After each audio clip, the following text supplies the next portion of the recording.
I am Kinyatta Gray, daughter of the late Beverly Esther Carroll. My mom suddenly passed away on October 21st, 2018.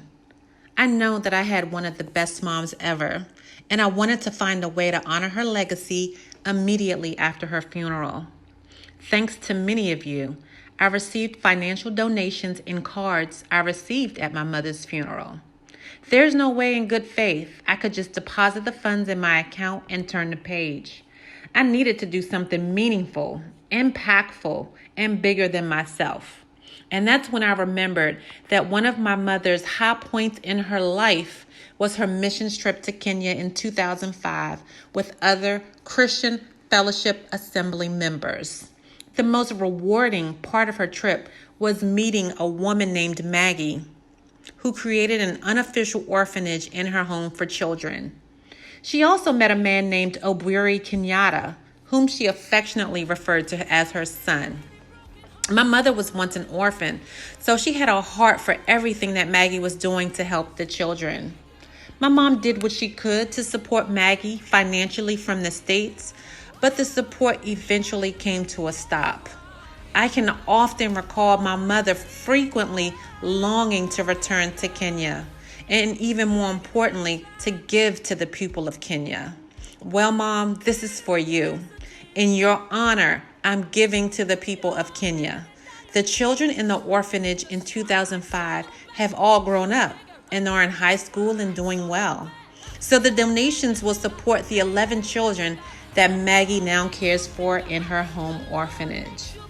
I love you, Mom.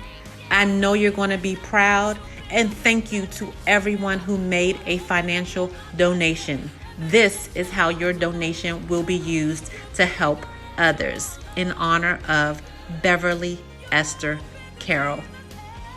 Hello, my name is Obwiri Kinyatta. I'm here to pass a message concerning the work of Beverly Carroll. She used to do supporting children here in Kenya. My interaction with Beverly Carroll began through a friend of hers whom they'd met when she had come to do some missionary work here in Kericho.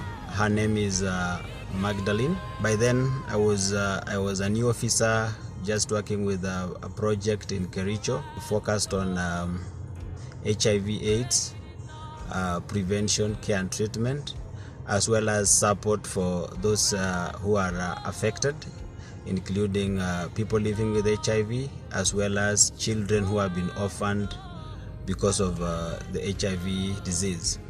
So it was during some of those activities that I met with Maggie, and she told me that she had a friend called Beverly Carroll, but because of her limited resources, she was unable to write to her and requested that I should be able to help her write and get in touch with Beverly Carroll.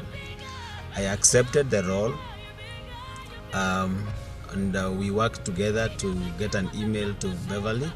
She was very excited to hear from Maggie because when she had visited Kenya earlier in 2005, she had promised Magdalene that she would be able to support her, at least cater for the children who were under her care.